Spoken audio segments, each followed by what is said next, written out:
चलो, रेकॉर्डिंग आपण सुरू केलेलं आहे. आतापर्यंत आपण सॉइल बद्दल, सॉइलचा टॉपिक बघत होतो. काही बेसिक कॉन्सेप्ट बघितले, त्याच्यानंतर रॉक अँड मिनरल्स पण आपण बघितले आणि सॉइल कडे आलो होतो. सॉइल ए वाला पार्ट आपला संपलाय. आता सॉइल बी कडे आता आपण आलेलो आहोत. ओके, काल आपण सालीन सॉइल, अल्कलीन सॉइल वगैरे सगळ्या गोष्टी बघितलेल्या होतो. ओके, तर आता पुढचा आपला भाग आहे सालीन आणि अल्कलीन सॉइल डिफरन्स. याचा एक डिफरन्स आपण याच्या आधी पण बघितलेला आहे. अजून डेप्थ मध्ये काय डिफरन्स आहे का ते आता आपण चेक करूया. ओके, सॅलिन सॉइल आणि अल्कलीन सॉइल. बघा, सॅलिन सॉइल मध्ये काय आहे, mainly chlorine and sulphides, chlorides and sulphides of sodium, but also chlorides and sulfides and hydrocarbons of calcium and magnesium in small quantity. या गोष्टी बघितल्यात. या गोष्टी 3 ते 4 वेळा रिपीट झाल्यात. तुम्हाला आता सॉइल कोणत्या फॉर्मॅटमध्ये अवेलेबल असतं असं जर विचारण्यात आलं तर तुमचं अजिबात कन्फ्युजन झालं नाही पाहिजे. काय काय आहे, कॅल्शियम, मॅग्नेशियम, सोडियमचे क्लोराइड्स असतात, सल्फाइड्स असतात आणि हायड्रोकार्बन पण असतात. तिन्ही मुद्दे तुमच्या लक्षात असलं पाहिजे. नेक्स्ट पॉइंट आपला आहे बघा सालिन सॉइल मध्ये. बर, कंपॅरिझन करू आपण. सालिनचा हा मुद्दा आहे तर त्याच पॉइंटला अल्कलीनचा बघू. मेनली काय आहे, कार्बोनेट्स, CO3. ओके, त्याचा फॉर्म्युला पण लक्षात ठेवा. CO3 वरती 2- आहे, कार्बोनेट्स ऑफ सोडियम. ओके, तुम्हाला एक्सचेंज करून दिलं जाईल किंवा दिलं जाईल की जनरली कार्बोनेट्स ऑफ सोडियमला काय म्हटलं जातं. ऑप्शन असेल तुमचं सालिन आणि अल्कलीन, दोन्हीपैकी तुम्हाला एक निवडायचं आहे. तर अल्कलीन आहे, but also carbonate of potassium, calcium, magnesium in the small amount. इथे पोटॅशियमचा संबंध आहे, पण लेफ्ट साइडला जर तुम्ही बघितलं तर पोटॅशियमचा काही संबंध येत नाही. ओके, हा या दोन्ही मुख्य फरकांचा जो जो काय मुद्दा आहे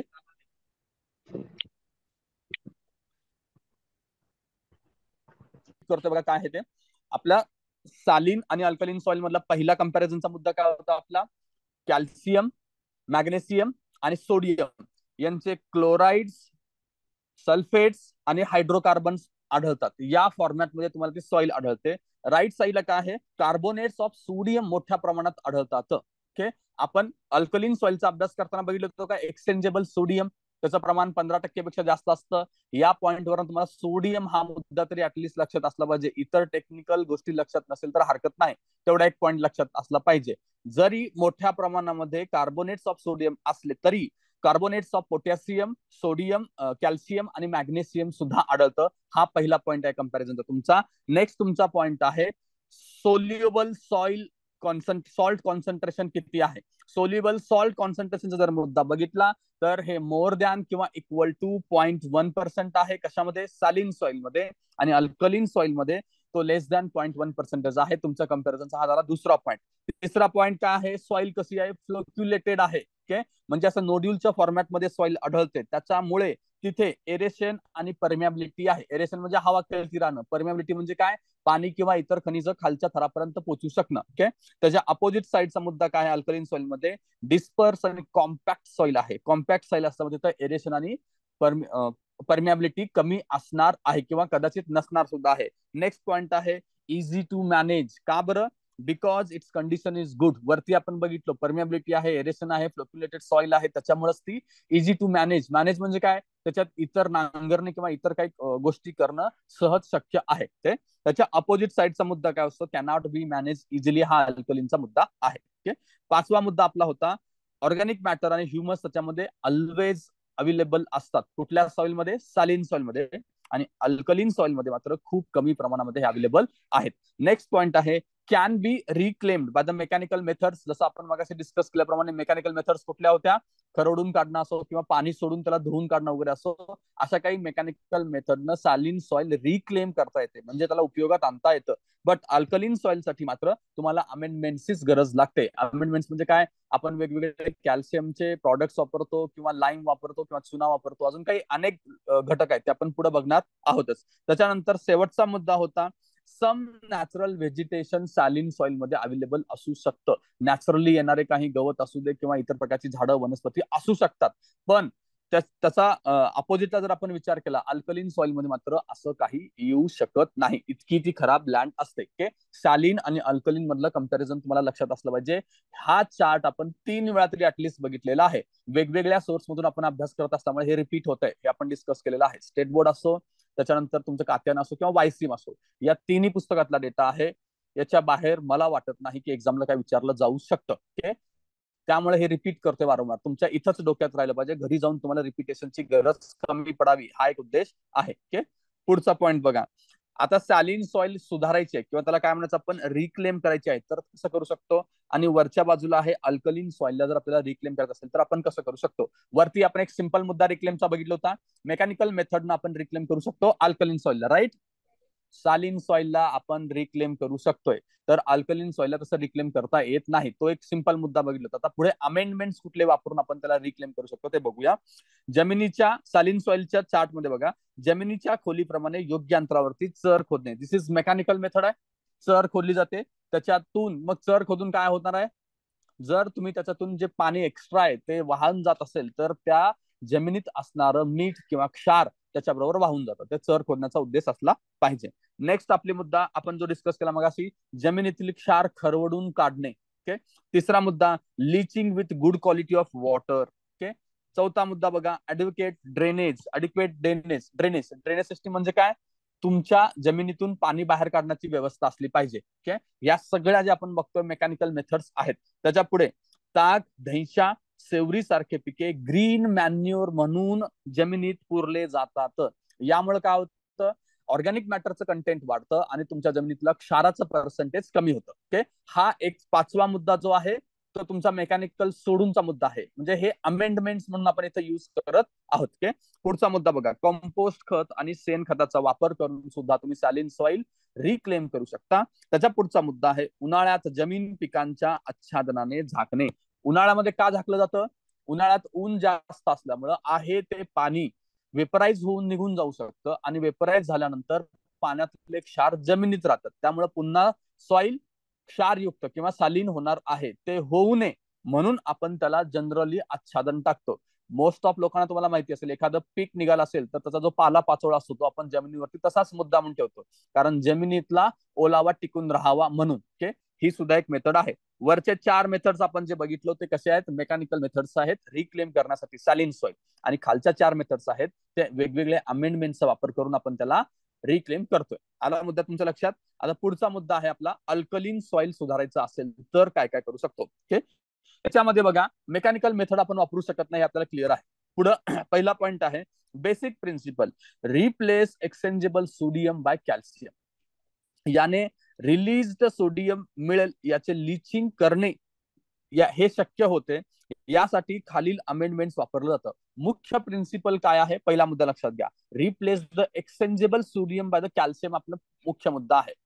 आपण बघितलं अल्कलिन सॉइलचा मुद्दा काय होता?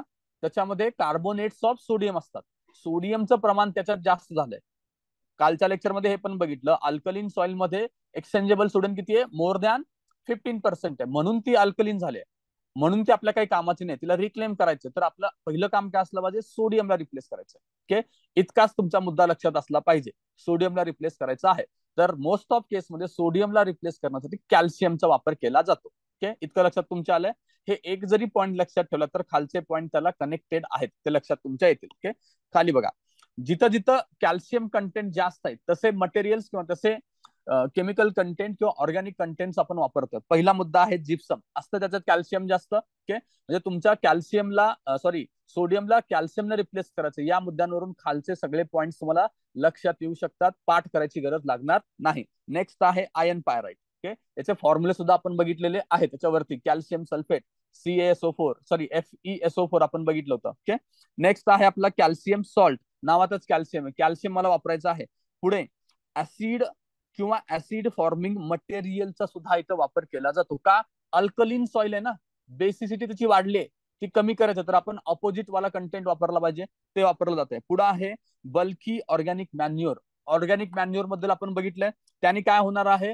ऑर्गॅनिक मॅन्युअर डिकम्पोज झाल्यानंतर तो ऑर्गॅनिक ऍसिड क्रिएट करतो. पुन्हा अल्कलिनच्या विरोधात ऍसिडची मला गरज असते, त्यामुळे हा एक मुद्दा लक्षात घ्या. त्याचबरोबर ग्रीन मॅन्युअर आणि crop residues, these are also organic matter. Okay, next point बघा, सल्फरचा सुद्धा वापर केला जातो. लाईम आणि सल्फर ऍसिड एक्सेट्रा. 2 मुद्दे तर तुम्हाला इथे लक्षात आले पाहिजेत. ओके, तुम्हाला खालचे सगळे मुद्दे लक्षात ठेवायची गरज नाही. तुम्हाला असा सिंपल प्रश्न येऊ शकतो, अल्कलीन सॉइलला रिक्लेम करण्यासाठी कोणते अमेंडमेंट्स वापरले जातात. हा प्रश्न वारंवार येऊन झाला आहे. ऍसिडिक सॉइल असो, अल्कलीन सॉइल असो, सालिन सॉइल असो, यांना रिक्लेम कसं करायचं हा प्रश्न तुमच्या पीवायक्यू मध्ये तुम्हाला खूप वेळा दिसून येतोय. ओके, आता इथं लक्षात तुम्हाला दोनच मुद्दे लक्षात ठेवायचे. एक तुमचा आहे मुद्दा कॅल्शियम, जो की सोडियमला रिप्लेस करतोय. दुसरा मुद्दा अल्कलीन आहे, तर त्याच्या अपोजिट प्रॉपर्टी असणार ऍसिडिक कंटेंट. या दोन गोष्टी किती खालच्या लक्षात राहतील बघा. जिप्सम तुमच्या लक्षात राहील, पहिला मुद्दा ज्याच्यात कॅल्शियम आहे. कॅल्शियम सॉल्ट तुमच्या लक्षात राहील, ज्याच्यामध्ये परत कॅल्शियम आहे. त्याच्यानंतर लाईम सल्फर, लाईम मध्ये कॅल्शियम असतं, हे तुमच्या लक्षात राहील. त्याच्यानंतर हे तीन मुद्दे जर कॅल्शियम, तर ऍसिड संबंधित मुद्दे बघा. डी पॉइंट आहे ऍसिड आणि ऍसिड फॉर्मिंग मटेरियल्स आहे, राईट. त्याच्यानंतर एच पॉइंट आहे सल्फ्युरिक ऍसिड आणि एक्सेट्रा. ओके, 5 मुद्दे तर तुमच्या ऍसिड आणि कॅल्शियम वरतीच लक्षात राहिले. तर लक्षात काय राहायचं, जिथं स्टार आहे तिथे आयर्न पायराइट आहे, कॅल्शियम सॉल्ट पण बघितलेलं, तरी कन्फ्युजन होऊ नये तेही लक्षात ठेवा, आणि सल्फर. इतकेच मुद्दे तुमच्या बाहेरचे लक्षात ठेवायचे आहेत. ओके, इथंच तुमच्या लक्षात आलं पाहिजे काय अमेंडमेंट्स वापरल्यानंतर अल्कलीन रिक्लेम करता येतं. ओके, पुढचा पॉइंट आहे अल्कलीन रिक्लेमेशन मध्ये बघा, leaching with a good quality of water. हा, हे एकमेव घटक इथे आहे. वरच्या पॉइंटला आपण बघितलं की मेकॅनिकल मेथड्स अल्कलीन सॉइलला रिक्लेम करता येत नाही. फक्त इथे मात्र एकमेव त्या मेथडनं थोड्या बहुत प्रमाणामध्ये आपण अल्कलीन सॉइल रिक्लेम करू शकतो. म्हणजे असा जर प्रश्न आला, we can reclaim saline as well as alkaline soil by leaching with good quality of water, हे योग्य असलं पाहिजे. ओके, दोन्हीकडे हे एकच कॉमन आहे. ओके, पुढचा मुद्दा बघा, अमोनियम सल्फेट नायट्रेट सारखी ऍसिडिक खते. ऍसिडिक खते आले की विषय संपला, की अल्कलीन आहे तर ऍसिडिक खतांचा संबंध आलाच पाहिजे, राईट. ओके, आता नेक्स्ट पॉइंटला जाऊया. पुढचा पॉइंट आहे टॉलरंट क्रॉप्स. ओके, आता आपण पहिल्यांदा सॅलिनला टॉलरंट असणारे क्रॉप्सची लिस्ट इथं बघूया. ओके, म्हणजे तुमच्या लक्षात आलं असेल, ज्या जमिनीमध्ये सॅलिनिटी किंवा क्षार जास्त आहे त्या जमिनीमध्ये कोणती पिकं घेतली पाहिजेत. ओके, हा सुद्धा आयोगाचा आवडता प्रश्न आहे, वारंवार विचारण्यात आलेला आहे.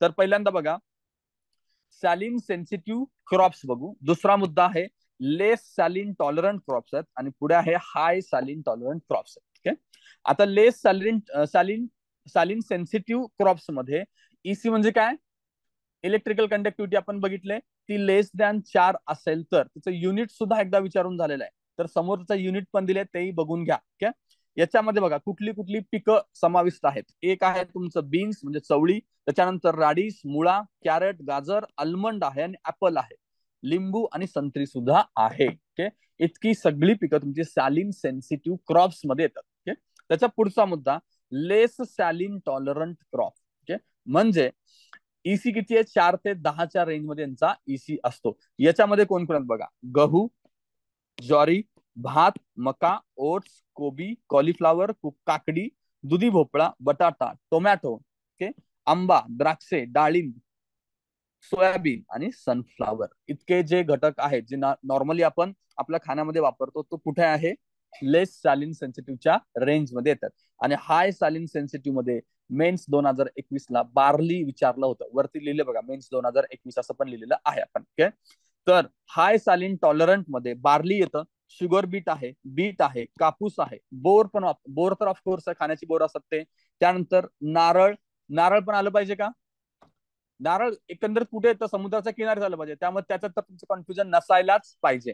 नेक्स्ट मुद्दा आहे पालक. तुम्हाला पालक थोडंफार वाटू शकतं, त्यामुळे त्याला आपण स्टार करून ठेवलेलं आहे. नेक्स्ट आहे खजूर आणि सरसो आणि जांभूळ. इतके सगळे आहेत हाय सॅलिन टॉलरंट मध्ये. आता हे जनरली एक प्रश्न दरवर्षी असतो, ऍसिड टॉलरन्स, सॅलिन टॉलरन्स, अल्कलिन टॉलरन्स मध्ये याच्यात खूप कन्फ्युजन होतं. ओके, कारण अशी खूप सारी पिकं तुमच्या लक्षात राहायची आहेत. की पहिलं तुमचं काम असलं पाहिजे की प्रिव्हियस क्वेश्चन मध्ये विचारलेले सगळे क्वेश्चन तुम्हाला लक्षात असलेच पाहिजे, तो रिपीट झाला की चुकलं नाही पाहिजे. आणि मग पुढे येऊन तुम्हाला अशा गोष्टींसाठी काहीतरी एखादी ट्रिक बनवून ठेवावं लागेल, किंवा वारंवार ते रिवाइज करून लक्षात ठेवावं लागेल. आता हे असं टॉलरन्स आपण सालिनचं बघितलं, असं पुढे अल्कलीनचं पण आहे आणि ऍसिडिक सॉइलचं पण येणार आहे. ओके, पुढचा आपला मुद्दा बघा, सॉइल अल्कलिनिटी टॉलरन्स बद्दलचा आहे. ओके, याच्यामध्ये alkaline sensitive crops, low alkaline tolerant crop आणि हाय अल्कलिनिटी टॉलरंट क्रॉप. ओके, पुन्हा जसं आपण सालिनचं बघितलं त्याच प्रकारे आहे. वरती इलेक्ट्रिकल कंडक्टिव्हिटी बघितलं, इथे आपण काय बघतोय, ईएसपी म्हणजे काय, एक्सचेंजेबल सोडियम पर्सेंटेजचा विचार करतोय. एक्सचेंजेबल सोडियम पर्सेंटेज जर लेस दॅन 15% असेल तर ते झालं अल्कलीन सेन्सिटिव्ह क्रॉपच्या बाबतीमध्ये. आणि पुढे आहे 15 ते 40, त्याच्या पुढे आहे मोर दॅन 40. हा मुद्दा पण लक्षात घ्या, जोड्या लावायला विचारलं जाऊ शकतं. ओके, आता पिकं बघू. अल्कलिनिटी सेन्सिटिव्ह क्रॉप्स मध्ये कोण कोण आहे? मका. ओके, त्यानंतर आहे चवळी. पिकं रिपीट पण होतात. आता चवळीवरती पण होतं, खाली सुद्धा रिपीट झालेलं आहे. नेक्स्ट मुद्दा आहे तुमचा गाजर, ऑरेंज आणि पीच सुद्धा. आणि तिथं मी लिहिलं सुद्धा, हे सॅलिन सेन्सिटिव्ह सुद्धा आहेत. ओके, ते अल्कलिन सेन्सिटिव्ह पण आहेत आणि सॅलिन सेन्सिटिव्ह सुद्धा आहेत. म्हणजे काय, ती दोन्ही ठिकाणी घेता येत नाहीत. ओके, पुढचा मुद्दा लो अल्कलिनिटी टॉलरन्स क्रॉप बघा. गहू, ज्वारी, राई, वटाणा, ओट्स, कांदा, पालक आणि मुळा. ओके, जिथे तिथं इंग्लिश लिहिलंय त्याचा मराठी अर्थ मला सापडला नाही. तुम्हाला सापडला तर ते लिहून घ्या. ओके, तुमच्या तो लक्षात येईल. ओके, राईट साईडला बघा आता हाय अल्कलिनिटी टॉलरन्स मध्ये कोण आहे? ओट्स आहेत. ओट्स बघा आता लो अल्कलिनिटी मध्ये पण आहे आणि हाय मध्ये पण आहे. असं रिपीट होणार आहे.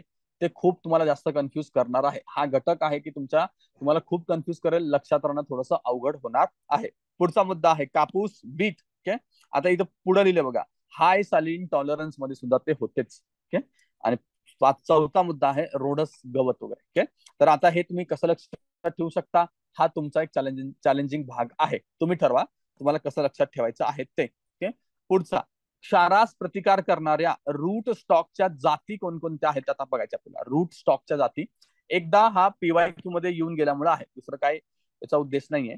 आंबा जो आहे त्याची एक जात कुठली आहे? नीलेश्वर. ओके, म्हणजे ते काय, क्षारास प्रतिकार करणारी जात आहे. तुम्हाला विचारलं की खालीलपैकी कोणती जात क्षारास प्रतिकार करते? नीलेश्वर कशाची जात आहे असंही विचारलं जाईल, तर ती आंब्याची जात आहे, हे तुमच्या लक्षात असलं पाहिजे. पुढे द्राक्षाची कुठली आहे? डॉगरीज नावाची आहे. आणि लिंबू वर्गीय मध्ये बघा, एक आहे क्लिओपात्रा मंडारिन आणि दुसरी आहे रंगपूर लाईम नावाच्या जाती. या जाती तुम्हाला लक्षात असल्या पाहिजे, ज्या की क्षार सहनशील म्हणून आपण निर्माण केलेल्या आहेत. ओके, पुढचा मुद्दा आपला जाऊया. ऍसिड सॉइल, ऍसिडिक सॉइल किंवा आम्ल जमिनीकडे आपण जाऊया. आता ऍसिडिक कसं म्हणायचं, त्याचे रेफरन्स दोन वेगवेगळे आहेत. राईट साईडला तुम्हाला दिसून येईल. एक आहे बघा लेस दॅन 6.5%. जर तुमची पीएच असेल तर त्याला ऍसिडिक म्हणलं पाहिजे, असं 2017 आणि 2019च्या मेन्सच्या पेपरमध्ये आयोगाने स्वतः सांगितलेलं आहे. ओके, पण जर तुम्ही कातायन वाचलं तर त्यात कातायन म्हणतात की 5.5 पेक्षा जर खाली पीएच असेल तर त्याला आपण ऍसिडिक म्हटलं पाहिजे. ओके, तर आता आपल्याला प्रश्न डायरेक्टली सिंगल पॉइंट मध्ये विचारला तर आपण 6.5 लक्षात ठेवणार आहात. आणि स्टेटमेंट मध्ये जर आलं तर दोनला सुद्धा आपण योग्य म्हणणार आहोत. तसं टेक्निकली दोन्ही योग्य आहेत. हे 7च्या खाली आपण ऍसिडिक म्हणतो ना, पण या बाबतीमध्ये जमिनीच्या बाबतीमध्ये ते थोडंसं टेबल वेगळं आहे. ओके, त्यामुळे दोन्ही आकडे लक्षात ठेवा. आयोग काय म्हणतं आणि कातायन काय म्हणतं, दोन्ही पण तुम्हाला पॉईंट माहिती असले पाहिजे. सिंपल पॉईंट, एवढा सिंपल पॉईंटला तुम्हाला 1 मार्क देऊन गेलेलं आहे आयोगने, 17ला सुद्धा आणि 19ला सुद्धा. परत रिपीट आला की चुकू नका. पुढे ऍसिड आणि नॉन ऍसिडिक ठरवण्यासाठी 2 क्रायटेरिया आहेत. जमीन ऍसिडिक आहे की नाही किंवा नॉन ऍसिडिक आहे कसं ठरवतं, त्याचे 2 पॉईंट ते खाली आपण बघूया.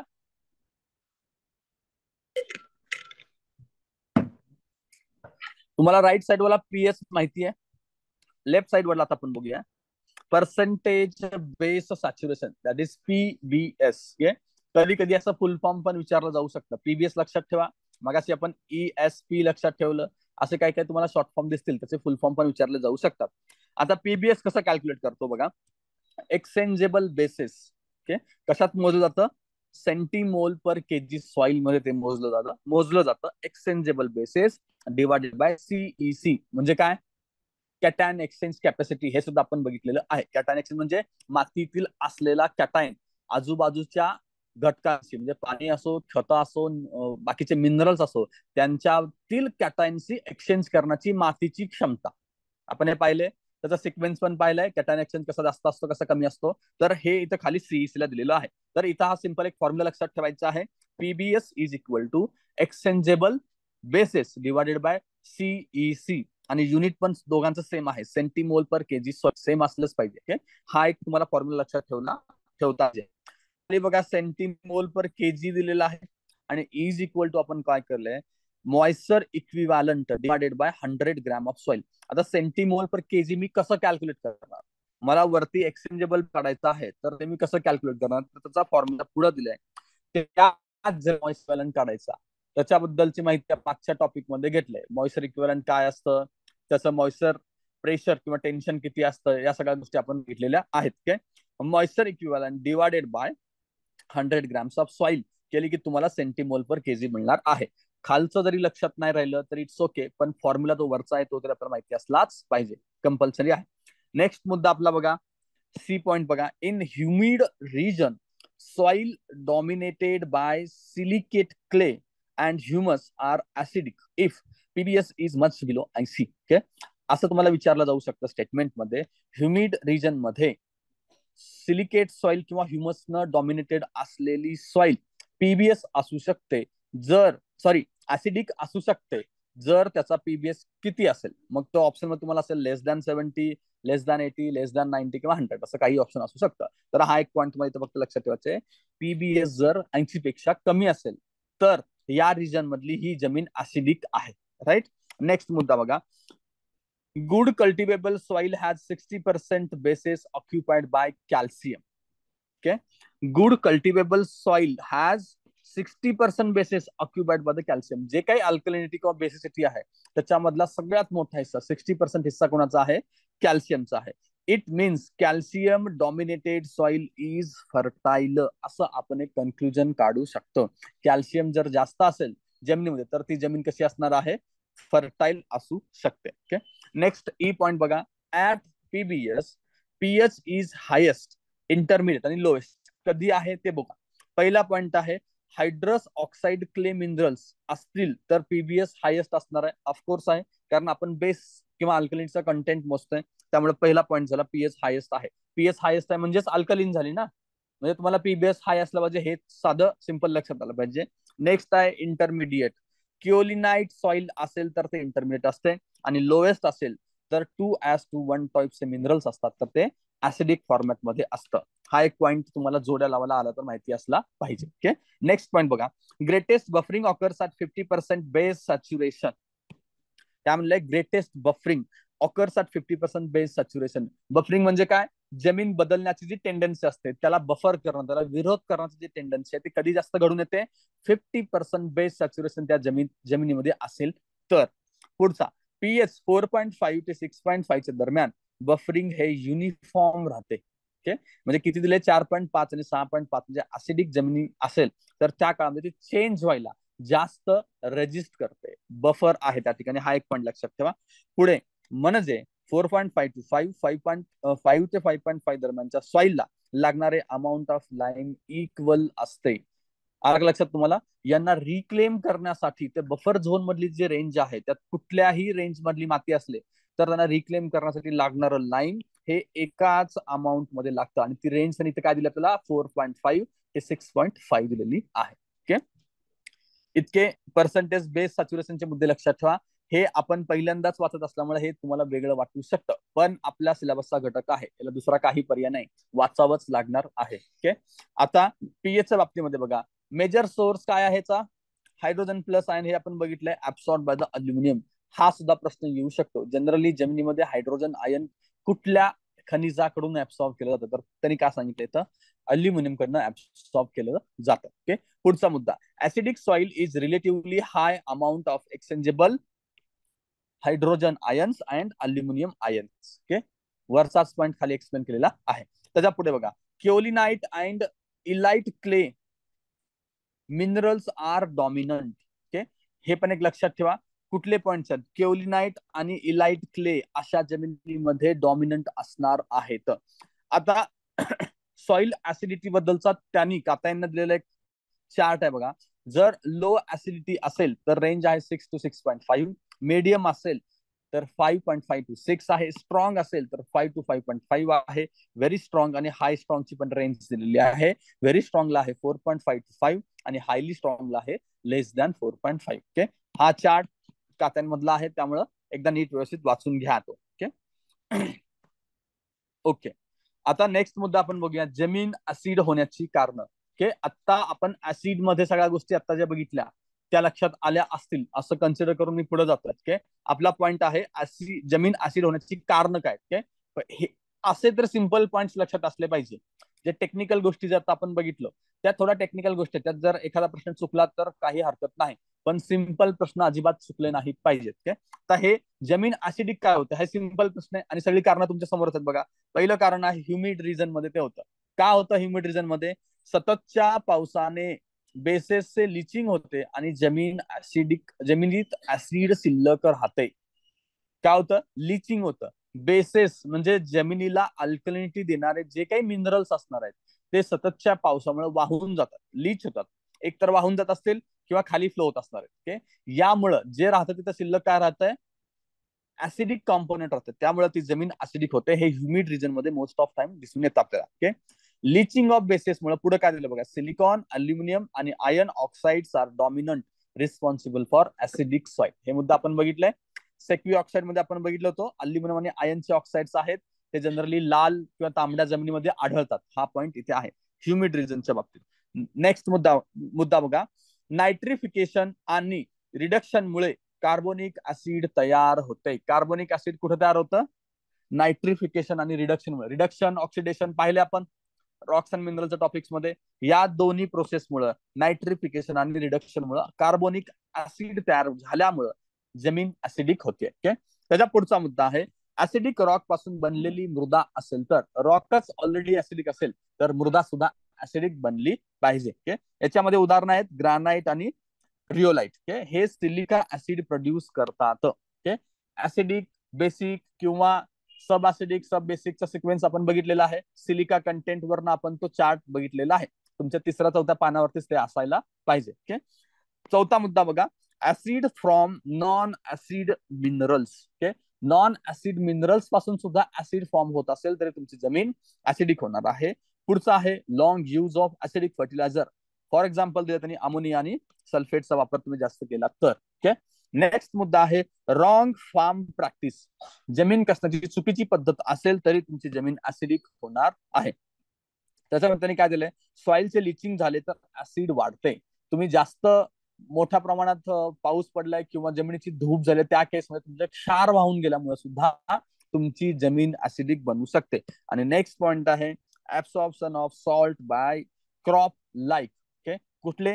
पोटॅटो आणि बीट सारखे जे क्रॉप्स आहेत ते काय करतात? जमिनीतनं क्षार शोषून घेतात. त्याच्यामुळे सुद्धा तुमची जमीन ऍसिडिक होऊ शकते. सिंपल पॉइंट्स आहेत सगळे. तुमची जमीन कशामुळे ऍसिडिक होऊ शकते ह्याचे पॉइंट्स तुम्हाला लक्षात असलेच पाहिजे. फर्स्ट पॉइंट आहे ह्युमिड रिजन, नेक्स्ट आहे नायट्रिफिकेशन रिडक्शन, त्याच्यानंतर आहे ऍसिडिक रॉक पासून बनलेली मृदा, acid from the non acidic minerals, long use of acidic fertiliser, wrong farm practices आणि absorption of salt by the crop like potato and beets. हे सगळे पॉइंट्स तुमच्या लक्षात असले पाहिजेतच. काय नेक्स्ट पॉइंट आपला आहे processes involved in the acid soil formation. Okay, पुढे बघा, प्रोसेसेस करा. Processes involved in the acid soil formation. Process मध्ये काय काय आहे? लॅटरलायझेशन म्हणजे काय आपण बघितलं, जिथं जास्त पाऊस आहे तिथं बेस वाहून जातात आणि ऍसिड राहतात. सेम पॉईंट पुन्हा पुन्हा रिपीट होते.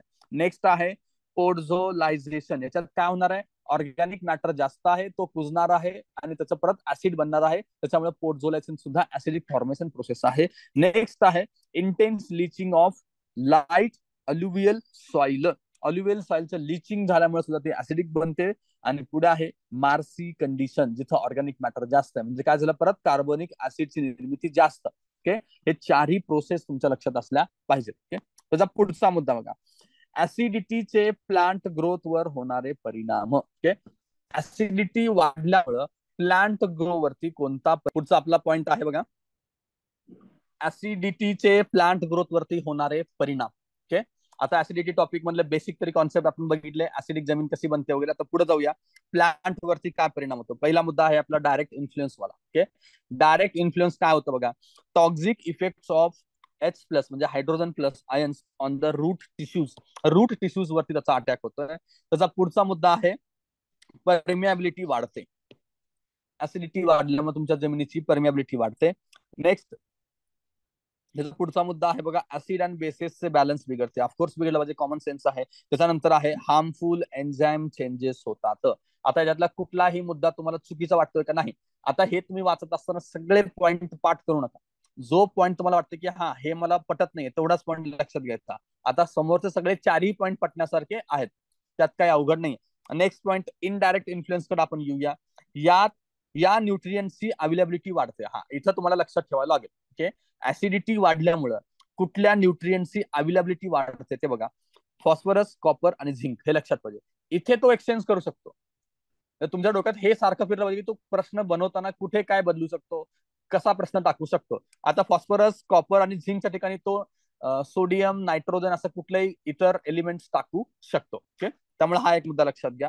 पुढचा, high solubility and availability of the elements like in toxic amount. आता हे टॉक्सिक अमाऊंट मध्ये वाढतात. कुठले आहेत बघा, अल्युमिनियम, मँगनीज आणि आयन. हे अति जास्त प्रमाणात वाढल्यामध्ये टॉक्सिक इफेक्ट देतात. हा एक मुद्दा लक्षात ठेवला पाहिजे. पुढचा मुद्दा तुमचा आहे मायक्रो ऑर्गॅनिझमच्या ऍक्टिव्हिटीज डिस्टर्ब होतात. ऑफकोर्स झालं पाहिजे. आपण काल एका ठिकाणी बघितलं की जर न्यूट्रल किंवा अल्कलीन सॉइल असेल तर त्यांची ऍक्टिव्हिटी जास्त असते ऑर्गॅनिझमची. तर ऍसिडिक जमीन असेल तर मायक्रो ऑर्गॅनिझमची ऍक्टिव्हिटी सुद्धा कमी होणार आहे. ओके, पुढचा पॉइंट आहे कॅल्शियम आणि पोटॅशियमची डिफिशियन्सी. काय प्रमाण वाढतंय, aluminium, manganese, iron, copper, zinc आणि फॉस्फरस हे वाढतंय, पण डिफिशियंट काय होतंय, कॅल्शियम आणि पोटॅशियम. हे एक्सचेंज करू शकतो. ओके, हा मुद्दा तुम्हाला लक्षात ठेवायचा आहे. पुढे आहे डिफ्लोक्युलेटेड सॉइल कंडिशन. ओके, सॅलिन सॉइल मध्ये आपण फ्लोक्युलेटेड सॉइल कंडिशन बघितली. ऍसिडिक सॉइल मध्ये ती कशी आहे, डिफ्लोक्युलेटेड. फ्लोक्युलेटेड म्हणजे काय, तर मोठ्या मोठ्या असं ढेकळांच्या फॉर्मॅटमध्ये किंवा थोडीशी मोकळी जमीन ज्याची सॉलिडिटी किंवा कॉम्प्रेसिटी कमी झालेली आहे. कॉम्प्रेसिटी जास्त असतं म्हणजे घट्ट जमीन झाली, त्याच्या अपोजिट वाली जी कंडिशन आहे त्याला म्हणायचं आपण फ्लोक्युलेटेड सॉइल. करेक्ट, हा एक मुद्दा झाला. पुढे बघा, सी पॉइंट आहे आपला फिजिकल परिणाम. जमिनीच्या फिजिकल कंडिशन वरती काय परिणाम होतात ते बघूया. एक आहे लाईट टेक्स्चर, हलकी पोत बनते. लाईट आणि हेवी हे दोन फरक आपण बघितलेत. क्ले लाईट होते की हेवी होती, हेवी होतं. का हेवी होतं, त्याच्यामध्ये सॉलिडचं प्रमाण पण जास्त आहे, पोर स्पेस जास्त असतं, त्याच्यात पाणी पण निर्माण जास्त होणार आहे, त्याच्यामुळं त्याचे कॉम्पॅक्टनेस वाढणार आहे, त्यामुळे ती हेवी होणार आहे. ओके, पण ऍसिडिटी जर वाढली तुमच्या जमिनीची तर ती कशी होतीये, लाईट टेक्स्चर्ड होते. पुढचा पॉइंट आहे हाय परमिएबिलिटी. ओके, हा मुद्दा आपण बघितलं. पुन्हा त्याच्यानंतरचा मुद्दा आहे पुअर होते. काही ती पुअर होते. कुठल्या कंडिशन मध्ये बघा, वॉटर होल्डिंग मध्ये ती पुअर होते, पुअर आहे. आणि ऑर्गॅनिक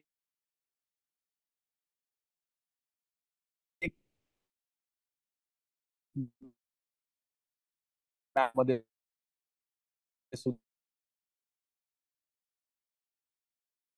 जनरल आहे.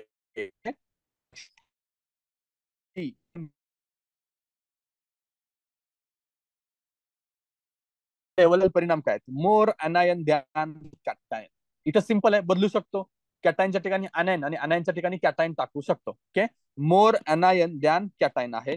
Base unsaturated soil. Okay, base unsaturated soil. Soil कशी असते, अनसॅच्युरेटेड व्हायला तयार होते किंवा होते सुद्धा. ओके, ई पॉइंट आपला आहे बायोलॉजिकल परिणाम. फंगीचे प्रमाण बॅक्टेरियापेक्षा अधिक होते. बॅक्टेरिया जगू शकत नाही. कुठे आपण बघितलंय, फिजिकल चेंजेस मध्ये आपण हा पॉईंट बघितलेला होता. त्याच्यामध्ये सॉरी, इनडायरेक्ट इन्फ्लुएन्स मध्ये बघितलं होतं की मायक्रो ऑर्गॅनिझमची ऍक्टिव्हिटी कमी होते.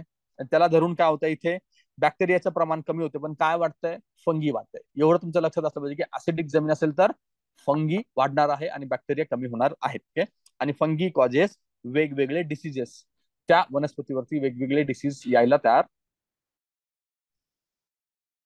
डायरेक्ट इनडायरेक्ट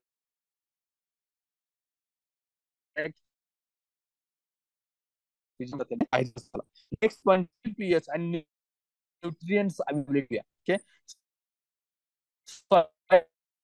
चा पीएच किती आहे त्याच्यामुळे माहिती जमिनीमध्ये हे आपल्या लक्षात येतं. ओके, पहिला आहे पीएच वाली जमीन, म्हणजे ती ऍसिडिक जमीन.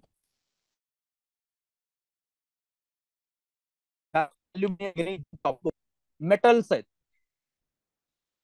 लक्षात काय, ते लक्षात ठेवलं पाहिजे बघा. ऑल एलिमेंट्स एक्सेप्ट बोरॉन आणि मोलिबिडियम. आता हे दोनच मुद्दे तुमच्या लक्षात असले पाहिजे, एवढं लक्षात ठेवायचं आहे.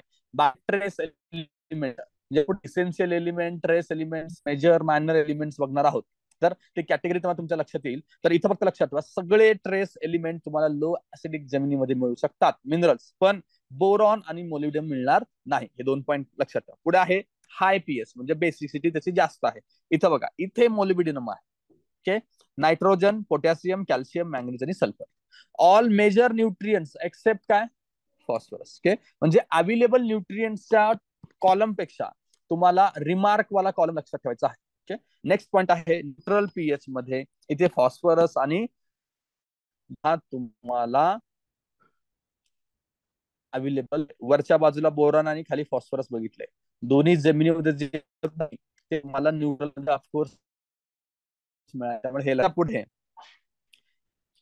बी म्हणजे boron. Boron is available at pH किती पाहिजे, 5 ते 7 मध्ये. खाली खाली आपण बीपी हा न्यूट्रल असला पाहिजे, ब्लड प्रेशर नेहमी न्यूट्रल असला पाहिजे. त्याच्यावरून तुमच्या लक्षात आहे, तुमचं कन्फ्युजन होऊ नये म्हणून मी क्लिअर करतो. ओके, ते ठिकाणी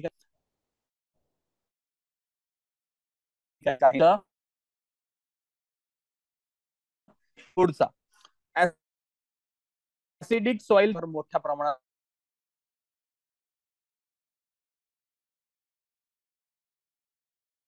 केलं. पुढचा मुद्दा लाइमिंग लेस दॅन 5.5. आता कॉमन सेन्स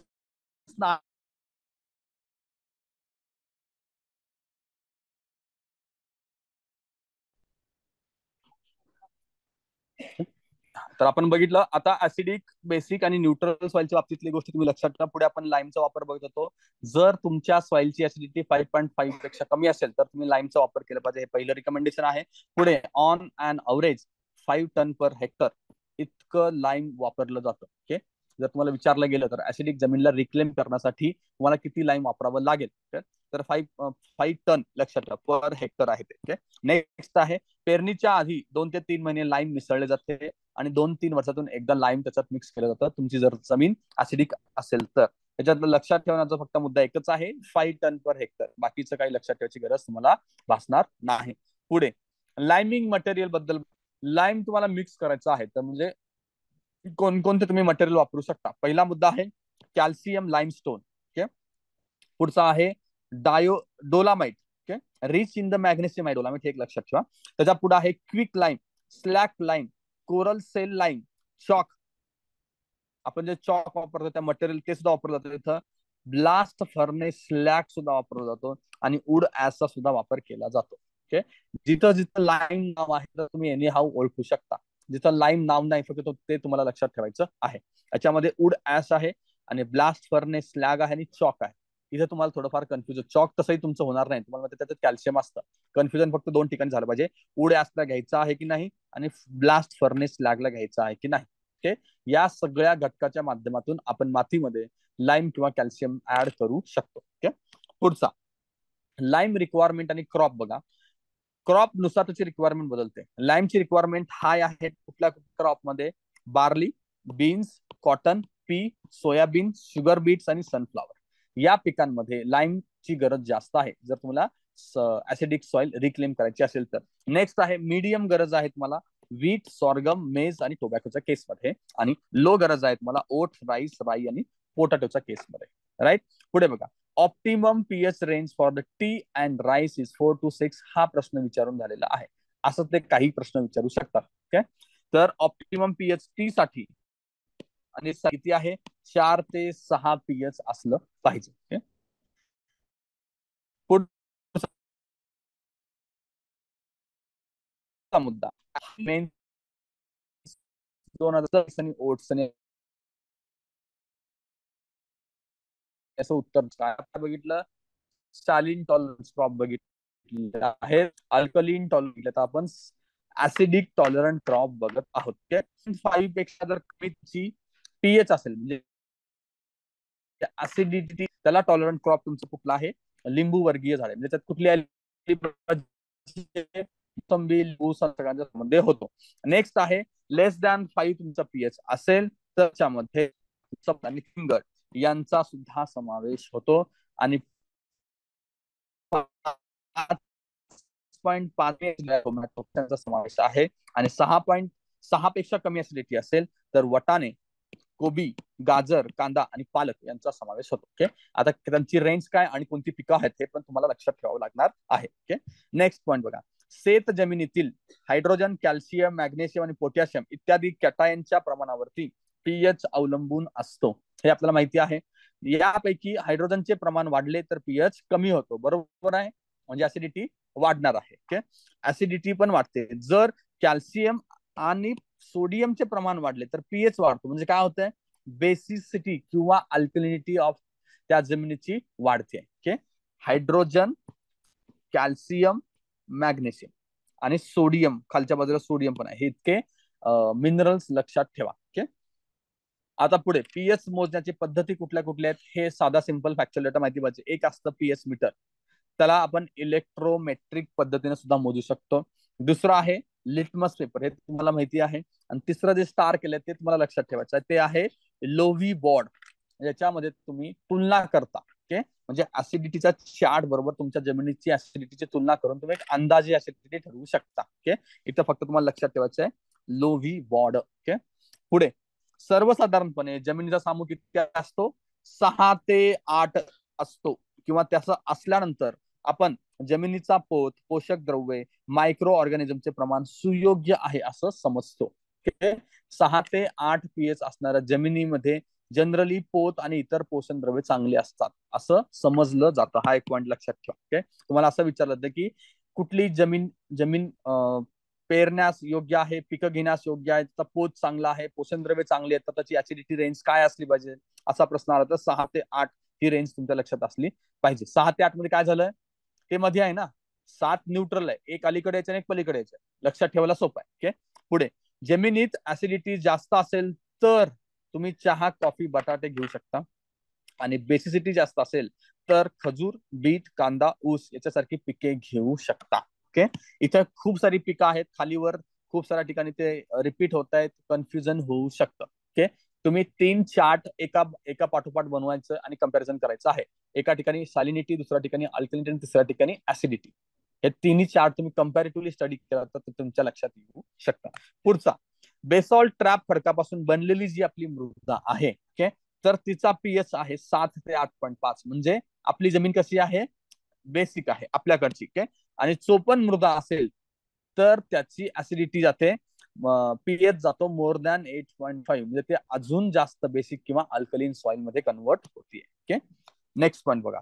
जीवाणूंची वाढ होण्यासाठी सामू किती पाहिजे, 6 ते 8च्या रेंज मध्ये असला पाहिजे. आपण हे बघितलं, एकतर न्यूट्रलच्या आसपास किंवा ती बेसिक सॉइल असेल तर जीवाणू चांगल्या पद्धतीने वाढू शकतात. अति ऍसिड जमीन, अझेटोबॅक्टर सारखे जीवाणू, गांडूळ यांची वाढ होऊ शकत नाही. जमीन जर ऍसिडिक असेल तर त्याच्यात अझेटोबॅक्टर सारखे जीवाणू किंवा गांडूळ जगू शकत नाहीत. सिंपल काय, गांडुळाला वाढण्यासाठी बेसिक जमीन असायला पाहिजे. सिंपल, तुमच्या लक्षात इतकं राहिलं पाहिजे. पुढे रायझोबियम जीवाणूसाठी योग्य सामू. आता रायझोबियमला काय रेंज आहे, 6 ते 6.3. म्हणजे थोडीशी ऍसिडिक जमीन असेल तरी त्याला चालतंय. ओके, यांची रेंज काय ते लक्षात घ्या. ओके, नेक्स्ट पॉईंट घ्या. खतांचा वापर आणि पीएचचं काय रिलेशन आहे. ओके, आम्ल जमीन बघा, फॉस्फरसचे प्रमाण कमी होते. खतांचा वापर केल्यामुळे फॉस्फरसचे प्रमाण कमी होते, म्हणून सुपर फॉस्फेट हे खत द्यावे लागतं. तुमची जमीन जर आम्ल असेल तर आम्ल झाल्यामुळे त्याच्यात काही खनिज कमी होणार आहेत आणि काही वाढणार आहेत. कुठलं खनिज कमी होत आहे, फॉस्फरस कमी होतं. त्याच्यामुळं ऍसिड जमिनीमध्ये जे खत वापरलं जातं ते सुपर फॉस्फेट किंवा ज्याच्यामध्ये फॉस्फरसचं प्रमाण जास्त आहे अशी खतं वापरली जातात. जर तुमची जमीन विमला असेल म्हणजे अल्कलीन किंवा बेसिक असेल तर फॉस्फरस, पोटॅशियम आणि आयनचे प्रमाण कमी असते आणि ती वाढवणारी खतं आपण त्याच्यामध्ये वापरत असतो. ओके, कशात काय कमी आहे आणि कुठलं खत वापरायचं हे कॉमन सेन्स आहे. फक्त काय कमी आहे इतकं लक्षात आलं की आपण पुढच्या गोष्टी लक्षात ठेवू शकतो. आता बघा, पिकांवरील रोग सुद्धा तुमची जमीन ऍसिडिक आहे का बेसिक आहे त्याच्यावरनं वेगवेगळी आहेत. ओके, तुमची जमीन जर ऍसिडिक असेल तर एक केळीवरती रोग आहे पनामा नावाचा रोग केळीवरती पडतो. हे साधं फॅक्ट तुम्हाला लक्षात असलं पाहिजे. हा प्रश्न अनेक वेळा विचारून झालेला आहे. पुढे बटाटावरती बागडी नावाचा एक रोग आहे, बागडी रोग. ओके, बटाटावरती येतो. ती जमीन कशी असते, विमल असते. ओके, आणि ऊसावरती केवडा नावाचा रोग पडतोय विमल जमिनीमध्ये. इथं दोन फॅक्ट्स लक्षात ठेवायचे. एक तर जमीन आम्ल असताना कुठला रोग आहे आणि विम्ल असताना कुठला रोग आहे. ओके, आम्ल असताना इथं आपल्या समोर तीन पैकी एक आहे पनामा रोग, आणि विम्ल जमीन असताना म्हणजे अल्कलीन जमीन असताना बागडी आणि केवडा रोग आहे. एक हा पॉईंट तुमच्या लक्षात पाहिजे. दुसरा पॉईंट पाहिजे, कुणावरती कुठला रोग पडतोय. केळीवरती रोग पडतोय पनामा नावाचा, बटाटावरती आहे बागडी, आणि ऊसावरती पडतोय केवडा. तर जोड्या लावायला हा प्रश्न आला तर आपण तयार असलं पाहिजे. ओके, नेक्स्ट पॉईंट, आता सॉइल हेल्थ कडे आपण येऊया. ओके, तर हे जे तिन्ही पॉईंट जे जास्त फॅक्च्युअल येतात ते संपले आपला, तर ते परत परत रिव्हिजन करा, तुमच्या लक्षात येऊ शकतो. पुढे आपण सॉइल हेल्थ बघूया. Rich in organic matter, particularly the humified one, possess good soil health. Good soil health ची डेफिनेशन सांगताना दोन मुद्दे लक्षात ठेवायचे. एक आहे ऑर्गॅनिक मॅटरचं प्रमाण किती आहे, आणि ह्युमिडिटी जर त्यात असेल तर ती जमीन चांगली आहे, त्या जमिनीचा हेल्थ चांगला आहे असं आपण कन्सिडर करू शकतो. पुढचा पॉइंट आहे, म्हणून soil flora will ultimately influence the soil health. हे पण लक्षात ठेवा. सॉइल फ्लोरा म्हणजेच ते काय होणार आहे, ऑर्गॅनिक मॅटर मध्ये कन्वर्ट होणार आहे, त्याचाच पुढे जाऊन ह्युमस तयार होणार आहे. ओके, त्यामुळे सॉइल फ्लोरा इम्पॉर्टंट असतो. पुढे, intensive cropping has declined the organic carbon content in the soil. Intensive cropping, आधीच्या काळामध्ये एक दोन पिकं घेतली जायची, बाकीची पिकं मातीतच आपण मिक्स करत होतो. पण आता इंटेन्सिव्ह क्रॉपिंग मुळे वारंवार पिकं घेतल्यामुळे त्याच्यात ऑर्गॅनिक मॅटरचा कंटेंट कमी झाला आहे. ओके, म्हणजे इंटेन्सिव्ह क्रॉपिंगचा हा निगेटिव्ह पॉईंट लक्षात घ्या. ओके, यामुळे सुद्धा जमिनीची प्रोडक्टिव्हिटी कमी झालेली आहे. म्हणजे कशामुळे, ऑर्गॅनिक मॅटर कंटेंट जमिनीत कमी झाल्यामुळे. पुढचा पॉइंट, काही phosphatic fertilisers contain heavy metal minerals such as. काही फॉस्फेटिक फर्टिलायझर जे आपण वापरतोय, केमिकल फर्टिलायझर, त्याच्यामध्ये काही हेवी मिनरल्स आहेत, हेवी मेटल मिनरल्स आहेत. ते कुठले आहेत बघा, आर्सेनिक, कॅडमियम, मर्क्युरी, क्रोमियम आणि लीड. या सगळ्यांमुळे तुमच्या सॉइलची हेल्थ बिघडते. ओके, हा प्रॉब्लेम रेक्टिफाय करण्यासाठी बायो रिमेडिएशन वापर केला जातो. हे तुम्ही पर्यावरणाचा अभ्यास करताना वाचलं असणार आहे. काय असतं बायो रिमेडिएशन म्हणजे, काही विशिष्ट असे जीवाणू आहेत की त्यांचा वापर करून आपण तुमच्या जमिनीतले हे नको असलेले विषारी घटक तुम्ही काढून घेऊ शकता. ओके, जमिनीच्या बाबतीत पण आहे, समुद्राच्या बाबतीत पण आहे. समुद्रात असलेलं पेट्रोल किंवा तेल इतर प्रकारचं जे आहे ते सुद्धा आपण बायो रिमेडिएशन काढू शकतो. म्हणजे ती शुद्धीकरण करण्याची एक पद्धत आहे, ज्याच्यामध्ये आपण जीवाणूंचा वापर करतो, इतकं लक्षात ठेवा. ओके, काही ठिकाणी जीवाणू असेल किंवा इतर ठिकाणी इतर एलिमेंट सुद्धा वापरतात, जसं की फंगस पण वापरलं जातं, काही ठिकाणी व्हायरसचा सुद्धा वापर केला जातो. ओके, असा वेगवेगळ्या गोष्टींचा, जीवांचा वापर करून आपण त्याचं शुद्धीकरण केलं की त्याला आपण बायो रिमिडिएशन म्हणतो. ओके, इथे तुम्हाला लक्षात ठेवायचं आहे, हेवी मेटल्स कुठले जमिनीत वाढतात, याच्यामुळे तुम्हाला कॅन्सर, म्हणजे माणसाला सुद्धा कॅन्सर आणि इतर आजार होणार आहेतच. ओके, पुढचा मुद्दा, सॉइल हेल्थ इम्प्रूव्ह करण्यासाठी ऑर्गॅनिक रिसायकलिंग करणं गरजेचं आहे. रिसायकलिंग म्हणजे दोन प्रकारचं होतं, एक आहे इनसिटू आणि दुसरा आहे एक्सिटू. म्हणजे एक तुमच्या जमिनीमध्येच करणं आणि दुसरं आहे बाहेरून गोष्टी आणून तुमच्या जमिनीत ओतणं. ओके, त्याच्यातलं पहिलं उदाहरण बघा, ग्रीन मॅन्युरिंग. ओके, तुम्ही तुमच्या जमिनीमध्ये ग्रीन मॅन्युअर निर्माण केले पाहिजे, त्याची काढणी करून ते तुमच्या जमिनीतच तुम्हाला पुरता आलं पाहिजे. नेक्स्ट आहे ex situ, addition of the green manure. बाहेरून तुम्ही असं खत आणून तुमच्या जमिनीमध्ये टाकता. Okay, recycling through the composites, म्हणजे एकंदरीत काय, ऑर्गॅनिक रिसायकलिंग म्हणजे ऑर्गॅनिक मॅन्युअर किंवा ऑर्गॅनिक मटेरियल तुमच्या जमिनीमध्ये इनसिटू असो किंवा एक्सिटू असो कोणत्याही पद्धतीने जमिनीत टाकणे. एवढाच हा मुद्दा आहे. पुढे जाऊया आपण, सॉइल फर्टिलिटी अँड सॉइल प्रोडक्टिव्हिटीचा डिफरन्स. हा एकदा प्रश्न येऊन गेलेला आहे. ओके, तो बघा, सॉइल फर्टिलिटी म्हणजे काय, capacity of the soil to produce the nutrients. तुमच्या जमिनीमध्ये जेवढे न्यूट्रियंट्स आहेत, जेवढे ते न्यूट्रियंट्स प्रोव्हाइड करू शकतो, capacity of the soil to provide nutrients, त्याला म्हणायचं तुमची सॉइल फर्टाईल आहे की नाही. आणि अपोजिटला काय आहे, yield of the crop per hectare. म्हणजे काय, इल्ड किती येतं, नावावरूनच तुम्हाला प्रोडक्टिव्हिटी आणि फर्टिलिटी लक्षात आली पाहिजे. एका साईडला आहे न्यूट्रियंटचा विचार केलाय, दुसऱ्या साईडला आहे क्रॉपचं प्रोडक्शन. ओके, दुसरा मुद्दा बघा, सॉइल टेस्टने सॉइल फर्टिलिटी आपल्याला कळू शकते. सॉइल टेस्ट करून त्याच्यामध्ये आपल्याला कुठले मिनरल्स आहेत कुठले नाही याच्यावरून आपण ठरवू शकतो की सॉइल फर्टाईल आहे की नाही. पण तुम्हाला जर सॉइलची प्रोडक्टिव्हिटी लक्षात घ्यायची असेल तर ती कशी आहे, इकॉनॉमिकल कॉन्सेप्ट आहे. तुम्ही जितकं त्यात खर्च करता त्यातून किती पीक येतं, ते पिकाचं व्हॉल्यूम पर हेक्टर किती आहे, त्याच्यातून येणारा पैसा, या सगळ्या गोष्टींचा विचार करून आपण प्रोडक्टिव्हिटी मोजतो. ओके, तिसरा पॉईंट काय आहे, सर्व फर्टाईल मृदा या प्रोडक्टिव्ह असतीलच असं नाही. बरोबर आहे, जमीन फर्टाईल आहे पण तुमची शेती करण्याची जर पद्धत चुकीची असेल तर तुमची शेती किंवा ती सॉइल प्रोडक्टिव्ह असणार सुद्धा नाही. फॉर एक्झाम्पल, जर तुमची जमीन प्रोडक्टिव्ह आहे त्याच्यात तुम्ही जास्त जलसिंचनाचा वापर केला असेल तर त्यातून येणारं उत्पन्न कमीच असणार आहे, त्यामुळे तुमची प्रोडक्टिव्हिटी कमी असणार आहे. पण उलट्या बाजूला बघा, प्रोडक्टिव्ह असणाऱ्या जमिनीला फर्टाईल असावंच लागतं. ओके, ती जमीन कंपल्सरी फर्टाईल असली पाहिजे. हे तिन्ही मुद्दे लक्षात घ्या तुम्ही. ओके, पुढे जाऊया आपण फर्टिलिटी आणि प्रोडक्टिव्हिटी बघूया. Available nutrients analysis of the soil. प्रथम मृदेतून न्यूट्रिएंट्स एक्स्ट्रॅक्ट केले जातात, त्यासाठी एक्स्ट्रॅक्ट एजंट वापरले जातात. म्हणजे तुमची सॉइल फर्टाईल आहे की त्याची टेस्ट करायची असेल तर कशी केली जाते बघा. Available nutrients analysis of the soil, याच्यातून तुम्हाला न्यूट्रिएंट एक्स्ट्रॅक्ट करायचं म्हणजे काढून घ्यायचे. तर ते कसं काढू शकता, एक्स्ट्रॅक्टिंग एजंट असतात. हे इतकं सिंपल तर नाही ना, तुम्ही जमिनीत गेलात आणि न्यूट्रिएंट्स दिसले आणि वेचून काढले, असं होणार नाही. तर त्यासाठी वेगवेगळ्या मेथड्स वापरायला लागतात. त्यातली ही एक मेथड आहे एक्स्ट्रॅक्टिंग एजंट. यासाठी कुठले एजंट्स आहेत, सोडियम, फॉस्फरस आणि पोटॅशियम साठी कुठले आहेत बघा. सोडियम जर मला एक्स्ट्रॅक्ट करायचं असेल तर मला पोटॅशियम परमॅग्नेटचा वापर केला जातो. का, सोडियमला पोटॅशियम रिप्लेस करू शकतं हे आपण पाहिलंय. एक्सचेंज कॅटायन एक्सचेंज कॅपॅसिटीचा अभ्यास करताना आपण बघितलंय. तर मग सोडियमला काढतो पोटॅशियम आणि तिथं पोटॅशियम रिप्लेस होतो जमिनीमध्ये. आता माझ्या हातात सोडियम आलं, त्याच्यावर मी सोडियमचं कंटेंट करू शकतो, विचार करू शकतो. काय म्हणताय, बरोबर आहे? Sorry, nitrogen. ओके, नेक्स्ट आहे आपला फॉस्फरस. फॉस्फरस मध्ये बघा, सोडियम बायकार्बोनेटचा वापर केला जातो आणि पोटॅशियम साठी न्यूट्रल अमोनियम ऍसिटेटचा वापर केला जातो. ओके, नायट्रोजन साठी पोटॅशियम परमॅग्नेट आहे, फॉस्फरस साठी सोडियम बायकार्बोनेट आहे आणि पोटॅशियम साठी आहे न्यूट्रल अमोनियम ऍसिटेट. ओके, त्याचे कुठले कुठले एक्स्ट्रॅक्टिंग एजंट्स आहेत हे लक्षात घ्या, याच्यावरती प्रश्न बनवू शकतो.